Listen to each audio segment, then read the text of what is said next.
Members, welcome back to own channel stock market funda में। अब देखो मार्केट आज बहुत अच्छा गैप अप था। गैप अप हालांकि सस्टेन नहीं कर पाए, उसका मैं रीजन आपको बताऊंगा, बट गैप अप का रीजन ये था कि यूएस के जो जॉब्स डेटा आए थे ना वो एवरेज थे, बहुत ज्यादा अच्छे नहीं, बहुत सारा खराब नहीं, बट माना जा रहा था कि इसकी वजह से यूएस जो है फेड पॉलिसी इंक्रीज नहीं करेगा, यानी कि रेपो रेट बढ़ाएगा नहीं, जिसकी वजह से यूएस मार्केट 500 पॉइंट जंप किया और इंडियन मार्केट भी बहुत ज्यादा जंप किया। अब देखो मैं आपको डिटेल में बताऊंगा, बट अगर वन शॉट आंसर करूं ना, सीरियसली मार्केट में मैंने पहले ही बताया था आपको, अभी भी बता रहा हूं कि घबराने की जरूरत नहीं है। निफ्टी फॉल नहीं करेगा, ये मैंने आपको बार बार लगातार समझाया। मार्केट में आपको बहुत सारे वीडियोस मिलेंगे जो लोग यही डराते हैं कि निफ्टी गया, वार चल रही है। मैं आपको पहले ही समझाया था कि मार्केट नहीं फॉल करेगा। तो मेरे साथ अगर आप रहोगे बहुत सारी चीजें सीखोगे, ठीक है। और आज भी हम लोग बहुत सारे स्टॉक के चार्ट स्टडी करेंगे। अगर आपकी कोई क्वेरी है तो कमेंट करना, और अगर कहीं पे भी डाउट है मार्केट में मुझे कमेंट जरूर करना, ठीक है। चले स्क्रीन पे चलते हैं। अब देखो सबसे पहली बात करते हैं कि सर मार्केट में गैप अप तो ओपन हुआ, ठीक है, बट फॉल क्यों आया ऊपर से? देखो गैप अप तो अच्छा था, बट फॉल का रीजन ये था कि आज डाउ जोन्स मार्केट बंद था, ठीक है। आज डाउ जोन्स में एक छुट्टी वहां पे, और इसकी वजह से हमारा मार्केट डी हाई पे क्लोजिंग नहीं दे सकता था, क्योंकि वहां पे छुट्टी, तो अगर कुछ वीकेंड में हो गया तो मार्केट में क्या होगा, ठीक है। इसकी वजह से मार्केट डी हाई की तरफ गया तो जरूर था, बट वो सस्टेन नहीं कर पाया और वापस डे लो के आसपास क्लोजिंग दी। ये जो इंडिकेटर अगर आप देखोगे, इंडिकेटर में 5 मिनट के चार्ट के अंदर क्लियर कट यहां पे ये इंडिकेटर के अंदर यहां पे ब्रेकडाउन दिखाई दिया, ठीक है। आप देखो उसके बाद बहुत अगड़ा नीचे निफ्टी जाता हुआ दिखाई दिया। तो देखो मार्केट को स्टडी करो, ठीक है। मार्केट क्लियर बोल देता है कि अगर ब्रेकडाउन होगा तो यहां से फॉल आएगा, ठीक है। इंडिकेटर्स में क्लियर बता रहा था कि अगर मार्केट 24,300 ब्रेक करेगा तो मार्केट इजीली 50 से 100 पॉइंट गिरेगा, और वहां पे वही होता हुआ दिखाई दिया। तो इंडिकेटर्स बहुत इंपॉर्टेंट होते हैं, स्टडी करो, आप लोगों के लिए काम आ सकता है। अब देखो आज आईटी स्टॉक्स में बहुत अच्छा पुल बैक था। अब देखो समझो बात को, मैं आपको आईटी इंडेक्स बता देता हूं, ताकि बहुत सारे लोग डाउट में है कि सर आईटी इंडेक्स अभी क्या बॉटम बन चुका है। देखो यहां पे IT index, just a second, Nifty IT index, okay, यहां पे ले लेते हैं, और देखो यहां पे, ठीक है, आज भी 1.5% का आईटी इंडेक्स में गैप अप आपको दिखाई दे रहा है। मैं इसको बंद कर देता हूं, और मंथली चार्ट देखोगे तो बहुत अच्छा पुल बैक है। अब देखो ध्यान से सुनना। अब आप पूछे कि सर क्या आईटी इंडेक्स बॉटम है? हम लोग हाँ बोल सकते हैं कि आईटी इंडेक्स बॉटम पे है, बट एक बात याद रखिएगा कि ये जो 2 दिन का लो बना है ना आईटी इंडेक्स में, वो टूटना नीचे किसी भी हाल में। अगर वो टूट गया ना, यानी कि यहां पे देखो ये मंथली चार्ट पे जो आपको लो दिखाई दे रहा है अप्रोक्सीमेटली, आप लाइन को फोकस मत करो, मतलब जो मैं बोला वहां पे फोकस करो। ये जो लो दिख रहा है वो टूटना नीचे, अगर वो टूट जाता है ना तो आप ये समझ के चलो कि पैनिक आएगा। फिर जो 2000 साल में जो आईटी बूम आया था उससे लेके अभी तक आईटी बूम चल रहा है वो खत्म हो जाएगा। हाँ डेफिनेटली, बोलो मजाक नहीं कर रहा हूं, बट ये इंपॉर्टेंट सपोर्ट है। अब ये लाइफ लो सपोर्ट है, आप समझ के चलो। जैसे कि हम लोगों ने कोविड के टाइम पे SBI, state bank of India दिखा था 170 के आसपास, 160 के आसपास, 160 170, वहां पे लोग बोल रहे थे कि बैंक कभी खड़ी नहीं हो पाएगी, कोई भी बैंक, ठीक है। एसबीआई में सबसे पहला नेगेटिव नाम आ रहा था, तो उसके बाद देखो एसबीआई लाइफ हाई को चला गया, ठीक है, 100 का स्टॉक 1000 चला गया। सो याद हमेशा रखो कि सपोर्ट्स इंपॉर्टेंट होते हैं, ठीक है। वो सपोर्ट लेना ही चाहिए स्टॉक को और इंडेक्स को भी। अगर ये इंडेक्स नहीं ले पाता है ना तो बहुत बड़ा पैनिक आएगा, ठीक है। ये बहुत बड़ा कोविड का, आप ये समझ के चलो, कोविड के टाइम पे जो एक टाइम पे हाई मारा था उसके बाद सपोर्ट लिया था, ये इंपॉर्टेंट सपोर्ट, ये टूटना नहीं चाहिए किसी भी हाल में, ठीक है। चलिए, सो शॉर्ट एंड सिंपल में हाँ बोल सकते हैं कि आईटी इंडेक्स ने एक बॉटम बनाने की कोशिश की है। अब सबसे इंपॉर्टेंट आ जाता है कि सर जी वर्नोवा हिताची एनर्जी के अंदर फॉल क्यों आया। देखो ये जो जी वर्नोवा है या हिताची एनर्जी है, पावर इंडिया जिसको बोलते हैं हिताची एनर्जी, तो ये बंदा फॉल इसकी वजह से किया कि गवर्नमेंट के कुछ प्रोजेक्ट्स थे जो इसमें अलाउ कर दिया गया है चाइना को, ठीक है। आप यहां पे पढ़ सकते हैं कि चाइना रिलेटेड जो कंपनीज है उनको अलाउ कर दिया गया कि भाई वो गवर्नमेंट के टेंडर को अप्लाई कर सकती है, ठीक है।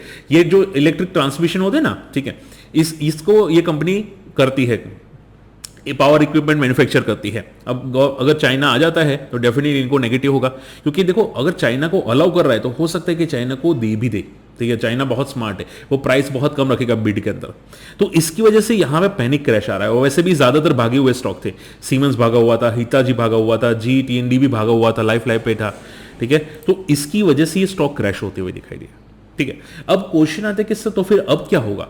देखो एक सिंपल रूल ध्यान रखना, कोई भी स्टॉक इंट्राडे में 7% से ज्यादा फॉल करता है ना, वो पैनिक का सिचुएशन होता है, यानी कि बड़े प्लेयर्स निकलने की कोशिश करें। देखो आप बेचेंगे, हम लोग बेचेंगे, स्टॉक 7% नहीं गिरेगा, ठीक है, वो गिरेगा तब जब बड़े प्लेयर्स बेचेंगे। ओके, तो 7% से ज्यादा होता है ना, तो आप समझ के चलो कि बड़े प्लेयर्स बिकवाली करना थोड़ी बहुत स्टार्ट की है। ओके, अब ये मंथली चार्ट है, अगर आप देखोगे ऊपर एक ऊपर गया था 36 से 38 हजार तक, बहुत ज्यादा वर्टिकल गया था। पहले ये 20 रेमा पे सपोर्ट ले रहा था, वर्टिकल गया। अब अगर ये कैंडल का लो तोड़ दिया ना इसने, विच इज अराउंड 32,000 का, ठीक है, आप मुझे बताना तोड़ा कि नहीं, अगर तोड़ दिया ना तो ये नेगेटिव सिचुएशन है। फिर इसका अगला सपोर्ट सीधा 28 और 24 के आसपास आएगा। मैं बात कर रहा हूं हिताची एनर्जी की, ठीक है। सो बहुत केयरफुल है ना, इसने भी डेली चार्ट में बिग बुल पैटर्न फॉलो करा था। देखो ये डेली चार्ट है, बहुत अच्छा बिग बुल पैटर्न फॉलो करा था, बट अगर ये बिग बुल पैटर्न ब्रेक कर गया ना तो डेफिनेटली नेगेटिव बात है। क्लियर? सो हमेशा मार्केट में स्टडी करो, चार्ट को स्टडी करो, चार्ट क्या बोल रहे हैं ये आपको पता होना चाहिए। आई बात समझ में? तो केयरफुल है ना, ये चीजें नेगेटिव है, भले टेम्पररी न्यूज है बट नेगेटिव न्यूज है। सुमितोमो केमिकल, अब यहां पे ध्यान से सुनना, ये कंपनी अपनी रिकॉर्ड सेल्स डेटा अपडेट किए हैं, कंपनी सेमीकंडक्टर का एंटर की है, ठीक है, और जापान के साथ आप देखोगे सेमीकंडक्टर के अंदर एंटर की, जिसकी वजह से ये बंदा रॉकेट बनता हुआ दिखाई दिया, ठीक है। न्यूज डेफिनेटली पॉजिटिव है, काफी टाइम के बाद सुमितोमो केमिकल स्टॉक भाग रहा है। आप हम लोग चार्ट यहां पे देख सकते हैं, just a second, Sumitomo chemical. Okay, यहां पे देखो, सी चार्ट्स क्या बता रहा है, एक टाइम पे स्टॉक 650 तक गया था, 350 तक फॉल किया, अब वापस रिकवर कर रहा है। देखो एक बात समझो, पहले आप लोग रिटेल जो होते हैं ना, वो हमेशा हर चीज में पैनिक कर लेते हैं, जैसे स्टॉक क्रैश हुआ, अब क्या ये खत्म हो जाएगा, कंपनी खत्म हो जाएगी। पहले तो केमिकल सेक्टर का दिन था ही नहीं, केमिकल सेक्टर काफी सालों से या 1.5 साल 2 साल से नहीं चल रहे थे, इसकी वजह से यहां पे भी प्रॉफिट बुकिंग आती हुई दिखाई दी। अब रिसेंटली केमिकल स्टॉक्स में मोमेंटम आ रही है, तो ये भी चल रहा है, प्लस होने पे सुबह का न्यूज आ जाती है, ठीक है। अभी के लिए सिर्फ आप ये समझ के चलो कि सुमितोमो केमिकल्स 660 की बहुत तगड़ा रेजिस्टेंस है, बॉटम से बहुत अच्छा बाउंस किया था, विच इज मल्टी ईयर लो। आप यहां पे भी इसको स्टडी करते हैं तो भी समझ में आ जाता, ठीक है। ये 4 साल का लो है, अप्रोक्सीमेट 4 से 5 साल का, यहां पे भी स्टडी करते तो समझ में आ जाता। तो हमेशा वो होता है ना कि स्टॉक को सपोर्ट पे देखो, हमेशा पैनिक नहीं होता। हालांकि मोमेंटम कब करेगा सपोर्ट से कहना मुश्किल होता है, बट जनरली पैनिक कम हो जाता है, ठीक है।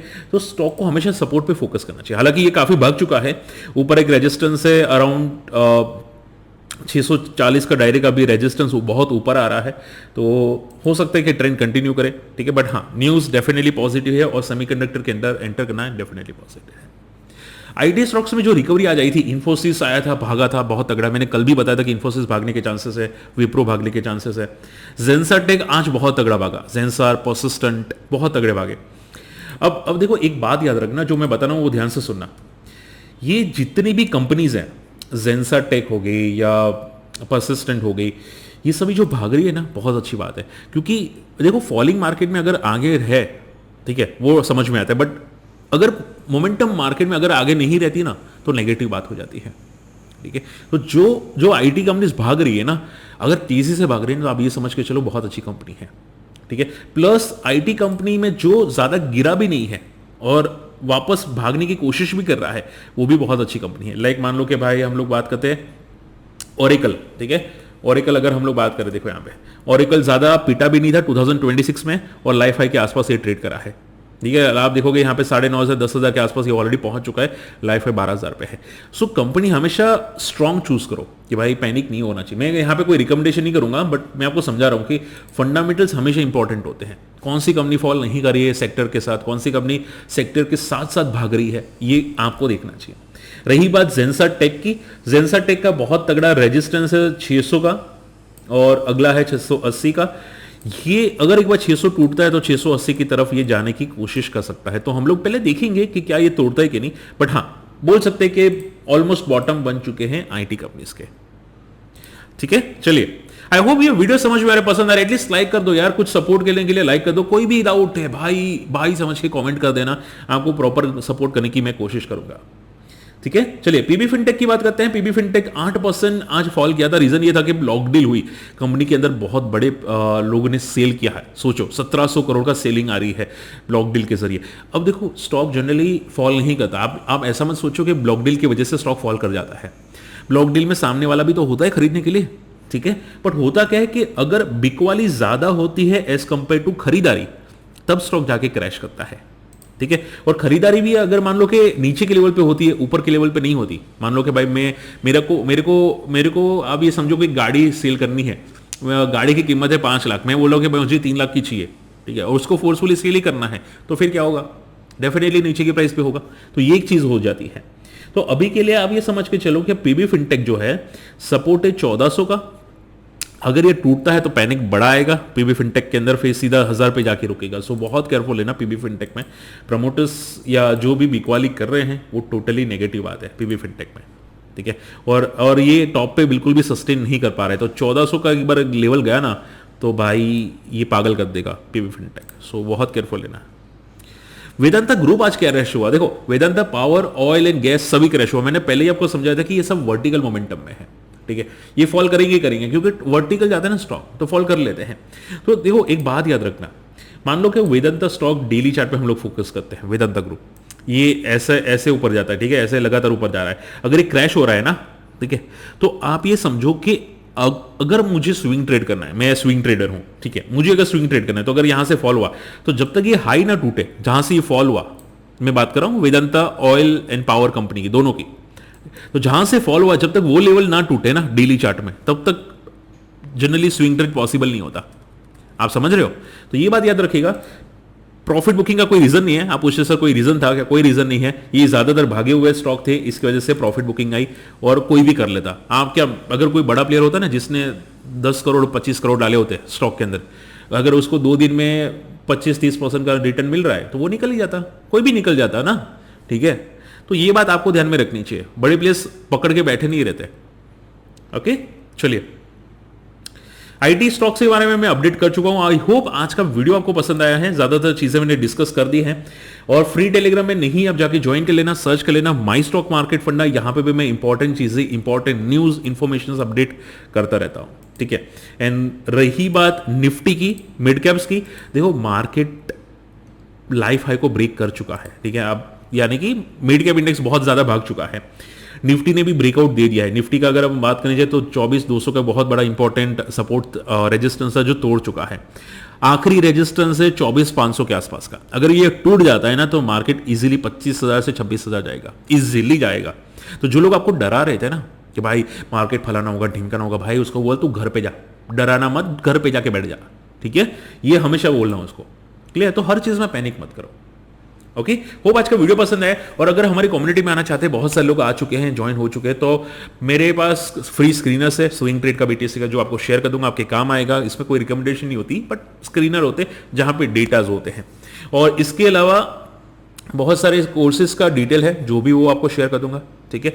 और अगर आपको म्यूचुअल फंड रिलेटेड गाइडेंस है तो वो भी शेयर कर दूंगा। मिलते अगले वीडियो में।